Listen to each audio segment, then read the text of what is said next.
ठाकुर जी अब धीरे धीरे 3.5 वर्ष के हो गए, और जैसे ही 3.5 वर्ष के भय महाराज, मानो जैसे उनके शरीर में स्प्रिंग एक्टिवेट हो गई हो। इतना ऊधम मचाते हैं, इतना ऊधम मचाते हैं, पूरी गोकुल की नाक में दम कर रखा ठाकुर जी ने। यशोदा मैया ने लाल जी को नूपुर पहना रखे। सवेरे जैसे ही ठाकुर जी उठते हैं, नूपुरों की आवाज आती है तो यशोदा मैया तुरंत रसोई घर से दौड़ के जाती है लाला के पास। लेकिन ठाकुर जी इतने चतुर हैं, यमुना तट पर जाते हैं और नूपुरों में बालू भर लाते हैं कि कल नूपुर आवाज नहीं करेंगे, सुबह उठ के हम घर से भाग जाएंगे कहीं और, मैया को पता ही ना चलेगी। ऐसा उधम मचा में अब ठाकुर जी वो लीला कर रहे हैं जिस लीला पर देवताओं को भी विश्वास नहीं हो रहा है।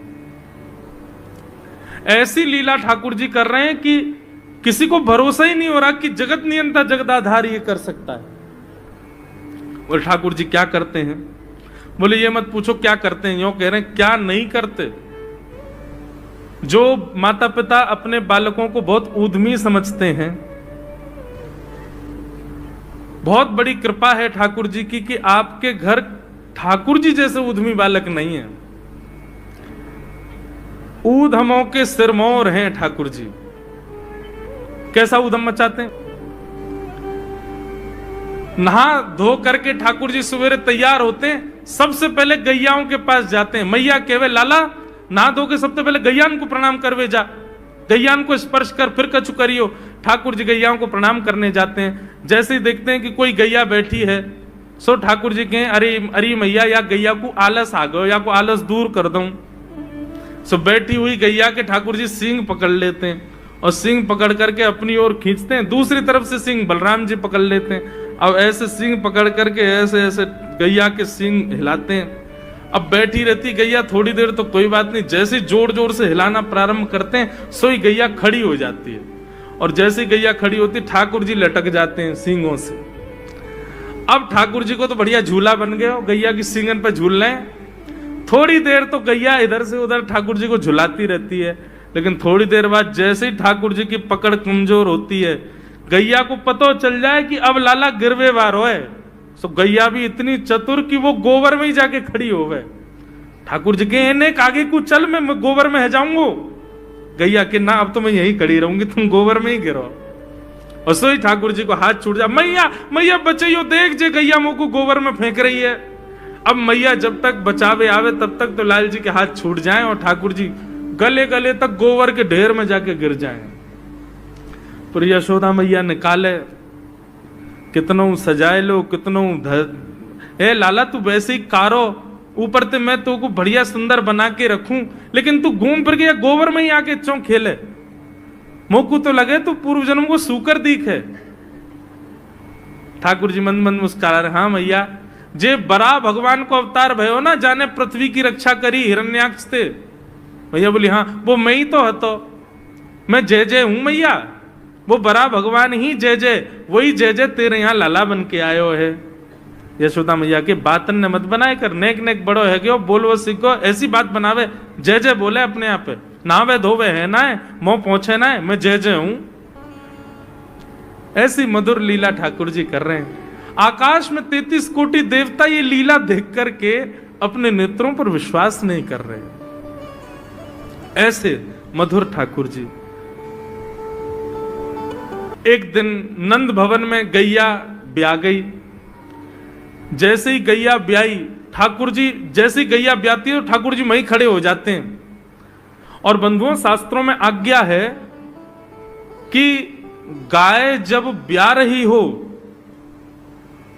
बछड़े को जन्म दे रही हो या बछिया को जन्म दे रही हो, उस समय गैया जो होती है वो दो मुखी हो जाती है। एक मुख तो सामने है, और जब जन्म देती है तो बछड़ा या बछिया उसका मुख जब बाहर आता है तो दो मुखी हो जाती है। ऐसी दो मुखी गैया की जब आप परिक्रमा करते हो तो पूरे ब्रह्मांड की परिक्रमा का फल प्राप्त होता है। तो ठाकुर जी का नियम है, नंद बाबा की उंगली पकड़ के खड़े रहे, जैसे ही गैया ब्यावे वारी हो तो बाबू सहलाते रहे, जैसे ही गैया ब्यावे वारी हो, जैसे ही बछड़ा बाहर आवे सोई ठाकुर जी वाकी परिक्रमा कर लें, परिक्रमा करके दंडवत प्रणाम करें, वाकी चरण रज को माथे से लगा में, और बछड़ा जन्म ले सो वाकू नवा में दुआ में, वाकू अपने गरे से लगा में। एक दिन ठाकुर जी जोर जोर से रोने लगे। बछड़ा जैसे ही जन्म लियो बछड़ा ने, ठाकुर जी रोने लगे। नंद बाबा शांत करा में नहीं माने, बलराम जी ने शांत करायो नहीं माने। यशोदा मैया बोले लाला का भयो, तू रो क्यों रोए? बोले मैया मेरे संग बहुत बुरा भयो। यशोदा मैया बोली कहा भयो? बोले गैया के बछड़ा ने जन्म लियो। मैया बोली तो वाह बछड़ा को मैंने मुंह खोल को देखो, वाह के सबरे दांत ने करे आए। मेरे जन्म को 3 साल है गए, अभी तक 4 ही दांत न करे मैया, वो टूट जाए, रो रहे हैं अपने दांतन को, मेरे दांत चौना न कर रहे सबरे। बाप बछड़ा के जन्म लेते सबरे दांत आ गए, मेरे दांत चौने ही आ रहे हैं। यशोदा मैया ऐसी मधुर बात सुनकर के झूठी झूठी कहती, मैया कहती लाला तू दूध ना पीवे ना, पूरे दिन मक्खन खावे, मक्खन चीकनो होवे, दांत न करे, चिकनो है कि सुई पेट में चलो जाए, तो दूध पिए कर। चोटी पकड़ के रोते मैया मेरी चोटी चौना भर रही। बाप बलराम की चोटी देखो कैसी नागिन जैसी चोटी है वाकी, और मेरी चोटी कैसी है मैया, नेक सी पतरी सी। मैया बोल लाला तू दूध ना पीवे, दूध ते चोटी बढ़े। बलराम में देखिए ऐसा जग भर के दूध पीवे। सो ठाकुर जी दूध को पात्र हाथ में ले में, अपनी चोटी खोल ले में, और फिर चोटी पकड़ करके दूध पी में, और दूध पीते पीते नापते रहे कितनी बड़ी भई की ना भई अभी। ऐसी मधुर लीला ठाकुर जी करते हैं। ऐसी लीलाएं हैं ठाकुर जी की कि उन लीलाओं को सुनकर के जो ज्ञान के मार्ग को नहीं समझ पाते, जो वैराग्य के मार्ग को नहीं समझ पाते, जो ज्ञान और वैराग्य से ठाकुर जी को प्राप्त नहीं कर पाते, वो इन लीलाओं से ठाकुर जी के हो ही जाएंगे। ऐसी लीला है। ऊधम करते हैं, ठाकुर जी चोरी करते हैं, तो जैसे ही गोपी को पता चलती है आज उसके यहाँ चोरी हुई, तो गोपी को चिंता होती है क्यों मेरा मक्खन बढ़िया नहीं था, मेरे यहाँ क्यों नहीं करी। वो स्वयं भी चाहती है कि मेरे यहाँ लाल आमे, यहां आके चोरी करें, क्योंकि सब गोपियां जानती हैं कि ये श्री कृष्ण कौन है, साक्षात पर ब्रह्म है। कहीं ना कहीं चित्त में उनके में ये भाव आता है कि कृष्ण पर ब्रह्म है। गोपियों के यहां जा जा करके ठाकुर जी चोरी करते हैं। आहा, एक गोपी ने दूध में बढ़िया मिश्री डाली, और मिश्री डाल करके दूध ओटायो, ओटा करके दूध को जमा के दही बना दियो, मिष्टी दही, मीठो दही जमायो। और मीठो दही जमा करके गोपी ने ऐसी जगह रखो कि लाला को मिलेगा ही नहीं। कहां रखो? मटकी रख करके, और वाके ऊपर सुंदर एक बैठवे को मूढ़ा रख के वापस स्वयं बैठ गई। ठाकुर जी आ गए। ठाकुर जी आकर बोले और भाभी जी कहा हेरो है? गोपी बोली कछु ना हेरो, लाला तू कैसे आए हो यहां पे? ठाकुर जी बोले सुगंधी आ रही है, कहीं पे ऐसा लग रहा है कि चेंटी लगवे वारी है बहुत जल्दी। गोपी बोली लाला मैंने आज मीठो दही रखो है, लेकिन मैं तो को शर्त लगाऊं, यदि तेने ढूंढ लियो तो सबरो तेरो, और यदि तू नहीं ढूंढ पायो तो आज के बाद वचन दे तू मेरे यहां चोरी नहीं करेगो। ठाकुर जी बोले देख हम ते शर्त मत लगावे। गोपी बोली ना तो ती शर्त लगाऊंगी, यदि तेने ढूंढ लियो तो पूरा दही तेरो, और यदि तू नहीं ढूंढ पायो आज तो आज के बाद मेरे घर चोरी नहीं करेगो। ठाकुर जी बोले ठीक है लगी। इतने में ही भगवान ने कहा कियो ग्वाल बाल सब संगे है। अच्छा इतने ट्रेंड हो गए हैं कुछ ही दिनों में कि इशारों से ही समझ जाते हैं सब ग्वाल बाल ठाकुर जी क्या कह रहे हैं। ठाकुर जी ने सब ग्वाल बालों को इशारा किया। क्या इशारा किया? बोले शाम का समय हो गया है, गैया दोहने का समय हो गया है, बाहर जाओ और गायों के सब बछड़ा बछिया खोल के भाग जाओ, सब रो दूध बछड़ा बछिया पी जाएंगे, दूध काटवे को मिलेगा ही ना। इतने में ग्वाल बाल दौड़ करके गए और गौशाला में जाके सब बछड़ा बछिया खोल दिए, और बछड़ा बछिया अपने अपने मैयान के थनन के मुख में लगा करके और पीन लगे। इतने में सब ग्वाल बाल आए, अरे गोपी तू यहां बैठी है, मां तेरी गैयान को सबरो दूध पी गए बछड़ा बछिया। गोपी ने उठ करके खिड़की में से देखी तो सब बछड़ा बछिया दूध पी रहे हैं। तुरंत भागी गौशाला को। ठाकुर जी ने मूढ़ा उठा के दूर किया और मिष्टी दही गोद में लेकर बोले हम ते शर्त लगावेगी हैं। लेकर के बैठ गए। गोपी बोली मैया ऐसा उदम मचावे तुम्हारो लाला, अब बताओ कहा करें। अब मैया को हंसी भी आवे और बीच में नहीं मैं समझाऊंगी लाला को। ना मैया तुम हंस रही हो। एक गोपी बोली मेरे संग जो भयो वो कोई के संग नहीं भयो होगा। बोले तेरे संग कहा भयो। बोले मैया मेरे पतिदेव को जन्मदिन और तुम्हारा लाला सुबह सुबह आयो, आकर के मुझसे बोलो भाभी जी कहा कर रही हो। मैंने की लाला आज सत्यनारायण भगवान की पूजा, घर में भोग बना रही हूं, पंजीरी भून नहीं हूं। सब खड़े होकर के बोलो भाभी भोग मेरो ही लगा दे। तो सांची बताऊं असली जय जय तो मैं ही हूं, तू मेरो ही भोग लगा दे। जब पंजीरी मेरे सामने धर दे मैं बैठ के भोग लगा दूंगा, सबको बांट दियो। मैंने की चल बाबड़े ऐसी आ जाए, सुबह सुबह नहावे धोवे है ना, जय जय बने हमारी जान को। सुमैया इतनो बुरो मान गयो, कहां तेजन कुत्ता के दो पिल्ला ने उठा लायो। मैं तो रसोई घर में लगी और सत्यनारायण भगवान ने सिंहासन पर बिठा गयो दोनों को। और जाते जाते बोल गो देख लियो अपने नकली जय जय को, देख ले एक बार। मैं दौड़ के गई, जाके देखी तो महाराज पिल्ला बैठे वहां पे। ऐसा उदम मेरो पूरो पूजा घर बर्बाद कर गयो, फिर तो चौका लगाना पड़ो मुझको। और इतने में यहाँ को मन भरो नहीं, सत्यनारायण भगवान कथा में आयो नहीं। फिर मैंने पूछवाई एक बालक से, मैंने अरे कन्हैया क्यों ना आयो। बोले भाभी जी वो तो बड़ो नाराज बैठो यो करो, यानी असली जय जय को अपमान क्यों, या कि घर को पानी ना पीऊंगा मैं। रात्रि में जब सब कार्यक्रम निपट गयो, पतिदेव मेरे 60 वर्ष के है गए, बहू सो रहे मैं सो रही, तब आयो तुम्हारो लाला। और कौन सी खिड़की में ते अंदर आयो, हमारे बिस्तर पे चढ़ के मेरी चोटी और उनकी दाढ़ी बांध के भाज गयो, गुर्र गांठ बांध के भाज गयो। रात में पतिदेव प्यास लगी, जैसे ही उठे उनकी दाढ़ी खिंचे, मेरी चोटी खिंचे।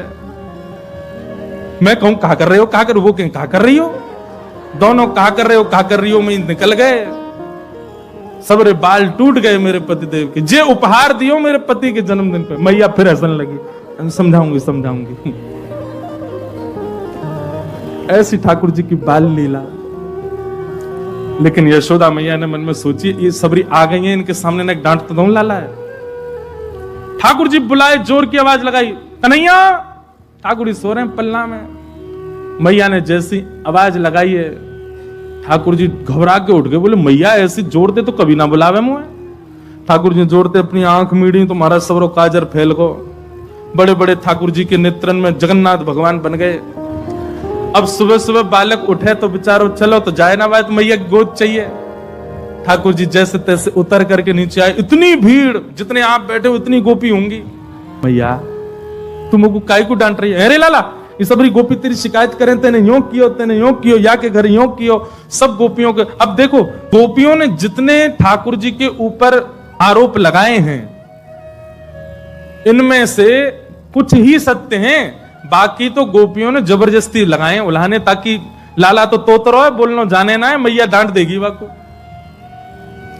ठाकुर जी को जब एक बात कही जाए लाला तू मक्खन चोरी करे, तो ठाकुर जी मन में आवे हाँ करूं तो हूं, पर जब ये बात कहे तू वाके पति की दाढ़ी आके चोटी ते बांध के मार, अब ठाकुर जी सोच रहे जे मैंने कब कियो, ये तो झूठ बोल रही है। तेने कुत्ता के पिल्ला ले जाके बैठा दिए जय जय की गद्दी पे। ठाकुर जी बोले जे मैंने कब कियो। अब ये सब मन में विचार करें। अब छोटो बालक जल्दी उत्तर दे नहीं पाए ठाकुर जी, यशोदा मैया डांटने लगी, तो ठाकुर जी तो रोने लगे। और रोते रोते मैया से बोल रहे हैं, मैया सवेरे हेते ही नंद बाबा बलराम जी के संग में गैया चरावे चलो जाऊं मैं। और 4 प्रहर तक बंसी भट में मैया धूप ताप गर्मी उमस और सबन को सहन करे तेरो लाला। ठाकुर जी ब्लैकमेल कर रहे हैं मैया है, और बीच बीच में सिसकारी भर भर के रो रहे हैं। शाम है जाए मैया, थको हारो मैं तेरी गैयान को समेट के लेके आऊं वापस, जैसे मानो इनके बिना गैया चरेंगी ही नहीं, ऐसी बात करें। और या कितना छोटा सा हूं मैं, तू खड़ी है जाए तो को भी यूं देखूं मैं, इतना छोटा सा लाला और इनके ऊंचे ऊंचे छिकान पे टंगी भाई मटकी में कैसे निकाल सकूं मैया? तू अपने मन से विचार कर।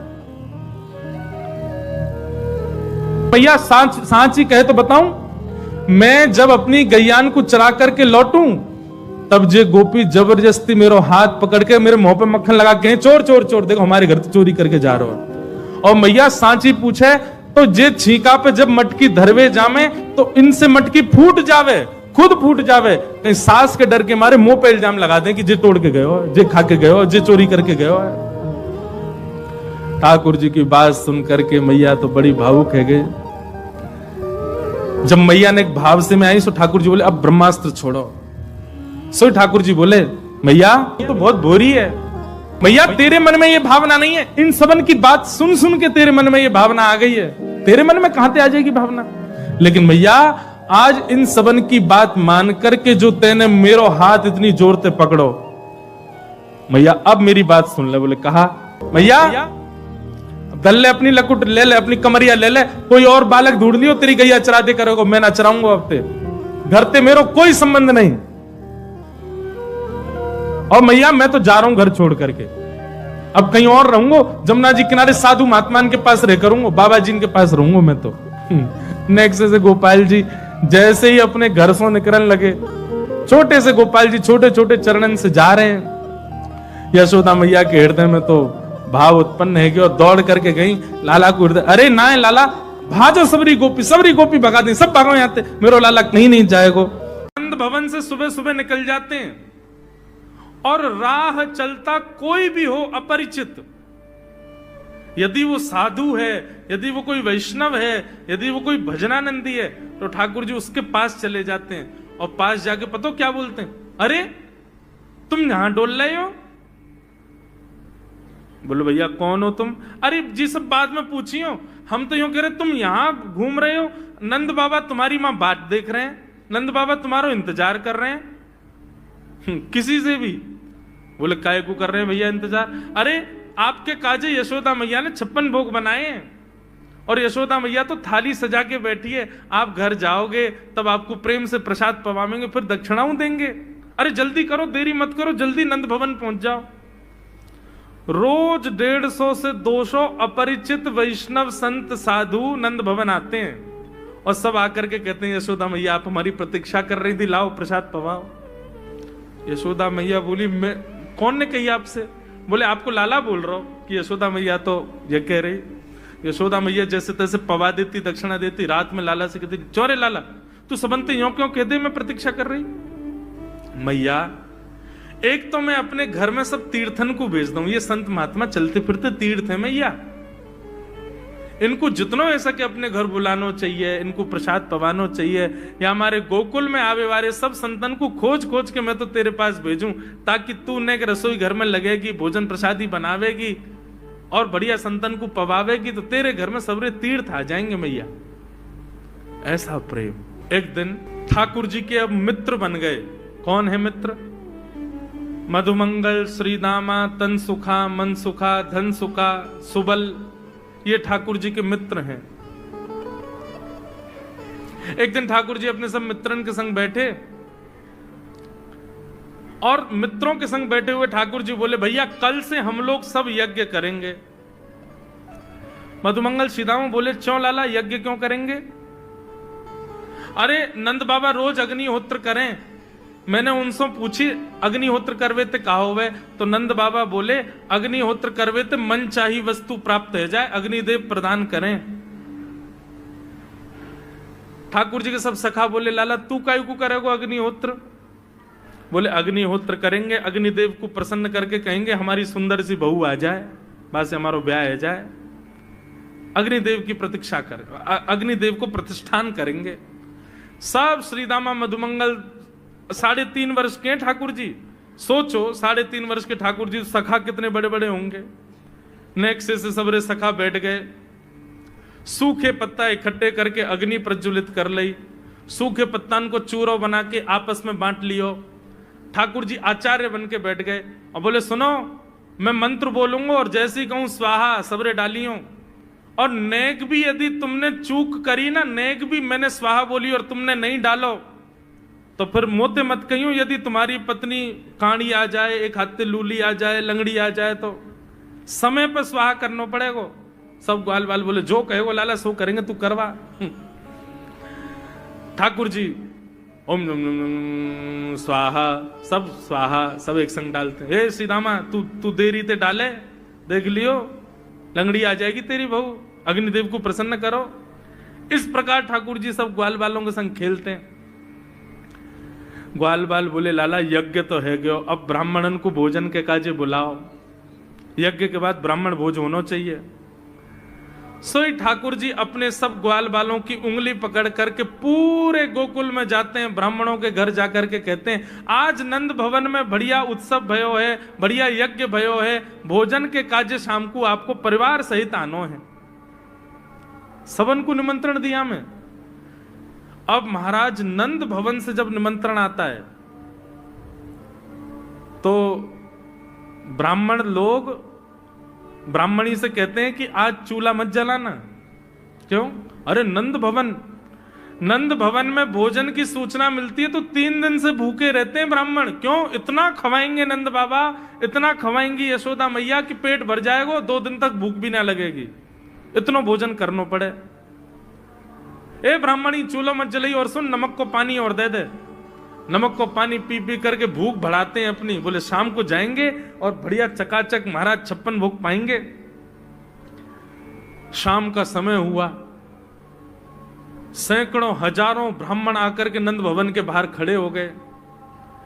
यशोदा मैया ने अटारी से जैसे ही देखा इतने सारे ब्राह्मण, यशोदा मैया उतर करके आई, बोली आओ भगवान पधारो, सबन को जय श्री कृष्ण, सबन को प्रणाम। जे बताओ आज मेरे द्वार पर आप सबन को एक साथ आने को कारण कहा है? किसी को निमंत्रण देकर के और फिर पूछो कारण क्या है, बड़ा अजीब लगता है। किसी को आपने बुलाया भोजन पे, वो बेचारा आ गया, फिर आपको बताओ भैया कैसे आए, कितना अजीब लगे। ब्राह्मण बोले मैया तुम हम तो पूछ रही हो या बात है?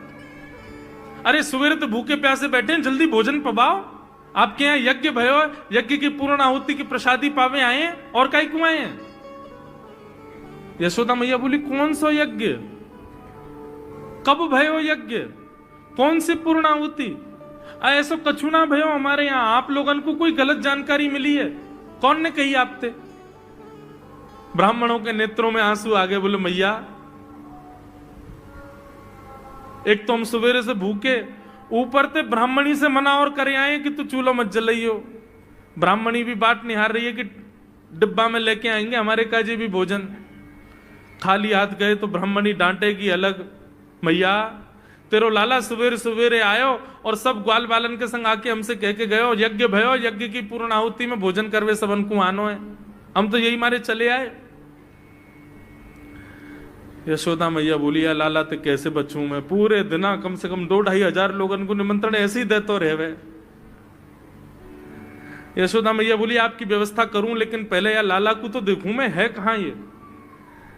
नंद भवन के पीछे बगीचा में ठाकुर जी अपने सब ग्वाल बालन के संग खेल रहे। यशोदा मैया गई, जाकर के बुलाए, ए लाला, ओ कन्हैया यहाँ पे आ। ठाकुर जी ने जैसी देखी यशोदा मैया बुला रही है, लेकिन यशोदा मैया के संग जे कौन खड़े हैं? ए श्री रामा मधुमंगल। बोले हाँ ये तो सांची में आ गए सबरे ब्राह्मण, हम तो ऐसे खेल खेल में निमंत्रण दे के आए इनको। मैया बहुत मारेगी भैया, मैं अकेलो नहीं जाऊंगा, तुम भी चलो मेरे संग, यदि मुंह में एक थप्पड़ पड़ो तो तुम मुंह पड़वाऊंगा। मैया बहुत मारेगी आज। और मधुमंगल श्रीदामा जबरदस्ती उनको हाथ पकड़ के ठाकुर जी ले गए। हाँ मैया बता, कहा कह रही? ने लाला जो जो बड़ो है तो जा रहा हो, तेरे उधमन की सल ना है पड़े। कहा क्यों तेने? बोले कहा क्यों मैंने? ये सब कौन है? मोह का पतो कौन है? मैं ना जानू मैया इन्हें।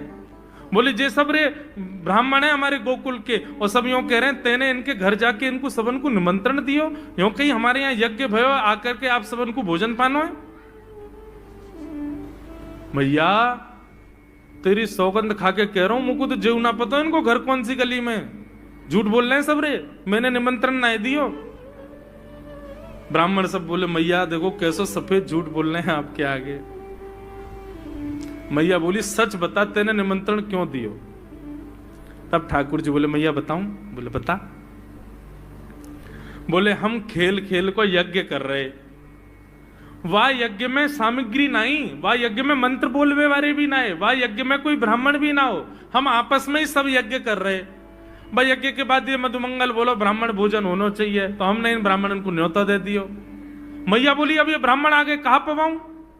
बोले मैया देख सीधी बात है, या में ज्यादा चिंता करवे की कोई बात ही ना है। जब बिना मंत्र के, बिना ब्राह्मणन के, बिना यज्ञ सामग्री के हमारो यज्ञ है सके, तो ऐसे ये भी खाली खाली दोना लेके बोलते हैं हाँ भाई रसगुल्ला बहुत बढ़िया बनो है, ये देखो ओ हो मोहन थार तो बहुत ही बढ़िया बनी है, सब्जी ते पूड़ी कितनी बढ़िया लग रही है, खाली पत्तल लगा दे, खाली दोना लगा दे, और भाव से ये लोग भी पालेंगे है क्यों भोजन, भाव को यज्ञ भाव को भोजन।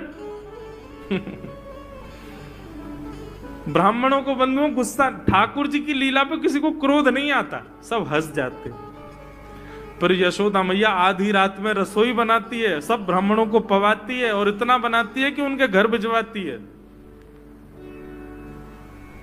मैया बोले लाला इतना काम करावे। बोले मैया तू बैठी बैठी ना मोटी है गई है, या हमारे मुंह को लगे, तू पूरे दिन लगी रहकर रसोई में कचू कचू बनाती रहकर। ऐसी ठाकुर जी की मधुर लीला। अगले दिन ठाकुर जी सवेरे उठे और देखने लगे यशोदा मैया देख तो नहीं रही, और ठाकुर जी चुपचाप गए महाराज जहां पर सारे मक्खन दूध दही रखे, वहां पहुंच गए गौरस भंडार में। और गौरस भंडार में एक मटकी के ऊपर से ढक्कन हटाए करके जैसे ही ठाकुर जी ने हाथ बोर के पानो प्रारंभ किया, सामने एक खंबा था, उसमें मणि लग रही थी। आज पहली बार 3.5 वर्ष की आयु में ठाकुर जी ने अपना प्रतिबिंब देखा। ठाकुर जी ने जैसे ही प्रतिबिंब में अपने रूप को देखा, अपने रूप को देख करके ठाकुर जी बोले हो तू भी आयो यहां चोरी करवे? अपने आप से ही बात कर रहे हैं ठाकुर जी। अरे मैंने कही तो हती अपने अपने घर में चोरी करनी है, तू दारी के मेरे घर में आगो चोरी करवे? ठाकुर जी अपने प्रतिबिंब से बात कर रहे हैं। अब गौरस भंडार में ठाकुर जी की आवाज गूंज रही थी, और वो गूंजते हुए रसोई घर में जा रही थी। रसोई में मैया ने सुनी, बोले ये लाला कहां थे बोल लो है, उठ गयो कन्हैया? मुझको पतो भी ना चली, नूपुरन की आवाज ना आई। मैया दौड़ करके गई तो देखा ढूंढते ढूंढते गौरस भंडार में ठाकुर जी अपने प्रतिबिंब से बात कर रहे हैं। कितनी सुंदर झांकी है ठाकुर जी की। ठाकुर जी मक्खन पा रहे हैं। बोले अच्छा अब आ तो गयो है यहां पे, लेकिन सुन चुपचाप चोरी करके भाग जाइयो, मेरी मैया बहुत मारेगी तो को। बाकू यदि पतो चल गई तू चोरी कर रहा है तो को उखलते मान देगी, मेरी मैया बहुत मारेगी, चुपचाप चोरी कर और निकल ले यहां से। ठाकुर जी चोरी की बात कर रहे थे, यशोदा मैया ने पीछे से सुनी, लाला ओ कन्हैया। ठाकुर जी घबरा गए, मैया कैसे आ गई? हाँ मैया कौन से बात कर रहे हो तू? अरे मैया देख हमारे घर में चोर घुसायो है। अपने प्रतिबिंब को दिखा करके ठाकुर जी कह रहे हैं देख मैया हमारे घर में चोर घुसायो, जे चोरी कर रहे हो हमारे यहाँ के मक्खन की, तुम्हें यहाँ को पकड़वे आयो हूं। नन्हे से गोपाल जी, बहुत मधुर लीला। मैया हंस भी रही है और क्रोध भी कर रही। बोले अच्छा जो चोरी कर रहे हो? बोले हाँ। चल याकू तो मैं पकड़ लूंगी, लेकिन जे बता तेरे हाथ में मक्खन कैसे लगो? तू तो याकू पकड़वे आयो ना। अब मैया याकी मैं कहा बताऊं, तेने मेरे हाथ में पद्म राग के ऐसे ऐसे बढ़िया कंगन पहना रखे हैं, कड़ूला पहना रखे हैं सोने के। जब मैं धूप में निकलूं ना तो धूप की किरण से मुंह को बहुत जलन है जाए हाथ में। तो कल मेरे सखा मधुमंगल ने मुझसे कही, बोले लाला जे जलन तेरी दूर रह जाएगी, तू मक्खन में हाथ बोर लियो अपनो, सोई तेरी जलन दूर रह जाएगी। या हमारे मैया जलन हटावे के काजे मैंने हाथ बोरो है। मैया बोली अच्छा चल लाला यहां तो तेरे जलन है रही, और यहां पे यहां मक्खन कैसे लगो? ठाकुर जी बोले मैया मैं अपनी जलन दूर कर रहा हूं, इतने में जन कहां थे एक मक्खी आके मेरे मुंह पे बैठ गई। बाकू उड़ावे के काजे मैंने जैसे मुंह पे हाथ किया सो मक्खन मेरे मुंह पे लग गो। मैया मैया बोली लाला तू चोरी भी करन लगो और अब झूठ भी बोलन लगो मुझसे। ठाकुर जी ने ग्वाल वालों से कहा भैया मिशन फेल हो गया, घर में तो चोरी नहीं कर पाए हम, अब दूसरे इनके घर में दावे बोलो। एक दिन महाराज ठाकुर जी का जब आतंक खूब बढ़ गया गोकुल में, सब गोपियों ने जाकर के मैया से शिकायत करी, बोले मैया अपने लाला को संभाल लियो, नहीं तो काउदना हम देख लेंगी और फिर हमसे मत कहियो कि तेने मेरे लाला से यूं क्यों कही। मैया बोली कहा क्यों मेरे लाला ने? गोपी बोली ये बस सुन लो और यूं बताइयो कहा ना करे तुम्हारो लाला। देख वे में 3.5 बरस को है, बाकी पेट में इतनी बड़ी बड़ी दाढ़ी है, बाकी मतलब बलवान है कि सब जानकारी है या कुछ छोटो बालक मत समझियो। गोपियों ने जाकर के अपनी अपनी दुख दर्द सुनाए मैया को। मैया बोली अरे भैया मेरे लाला को मक्खन की कोई कमी थोड़ी है, मेरे लाला को दूध की कोई कमी थोड़ी है, मेरो लाला चाहे तो मक्खन से नहावे, दूध में नहावे, इतना मक्खन दूध दही मेरे घर पे, तुम्हारे यहां क्यों चोरी करेगो? अरे कई बार बालकन को अपने घर को भोजन बढ़िया ना लगे, दूसरे के घरन को बढ़िया लगे, अगर बार ने तुम्हारे यहाँ की नेकाद मक्खन खा लियो तो वहां इतना रो क्यों रही हो? मैया आपको अपनो लाला बहुत सीधो लगे ना, हम बताएं कहा करे तुम्हारो लाला? स्वयं खावे हमको कोई दिक्कत नहीं, लेकिन या की एक पूरी मंडली है और पूरी रजिस्टर्ड मंडली है, बाल गोपाल चौर प्रचार प्रसार मंडल, ये घर घर जाके चोरी करते हैं। और मैया तुम्हें कहा बताऊं, जैसे ही कोई गोपी के नयो बालक होवे ना तो तुम्हारो लाला पूरे मंडल के साथ आवे और वह लाला के सिर पे हाथ धर के, छोटे से बालक के सिर पे हाथ धर के बस 1 वर्ष की प्रतीक्षा, फिर तुम भी हमारी मंडली में आ जाओगे। पूरे गोकुल में भय है तुम्हारे लाला को, स्वयं खावे, ग्वाल बालन को खवावे। मैया यहां तक भी बात समझ में आवे, ग्वाल बालन को खवावे, यो नहीं कि नेकाद मक्खन बच जाए तो रहम करके हमारे काज छोड़ जाए, वाकू बंदरन को खवा दे। यशोदा मैया आश्चर्यचकित होकर सुन रही है, बोले ये नेक्सो लाला ये करे? बोले हाँ मैया। बोली मैया अगर चोरी करे तो दिक्कत, और यदि किसी कारण से हमने लाला को रोक दियो, चोरी नहीं कर पाए हमारे घर, तो हमारे रोने क्यों? बोले चूल्हा में ते कोयला लेके आवे और वह घर के बाहर हवा बना जाए, और यूं के अब जब तक या घर से मक्खन नहीं मिलेगा या के घर के लोग भूखे रहेंगे, और इन लोगों को भोजन छुड़वाने की जिम्मेवारी हमारी। बोले कहा करे फिर? बोले मैया भोजन बनना होगा, चूल्हे पे भोजन रखो रे, तो ग्वाल बाल सब ताकते रहे कब भोजन बनने को समय आवेगो। जैसे ही कछु और काम करवे के काज गोपी ने कुट के जावे तो कहो तो बाकी कढ़ैया में खूब सारो पानी डाल जाएंगे, सब्जी ना बन पावेगी, आटे में नमक फेंक जाएंगे। ये बात जैसे ही यशोदा मैया ने सुनी, बोले नहीं नहीं नहीं नहीं, झूठ बोल रही हो, मेरो लाला ऐसा ना कर सके।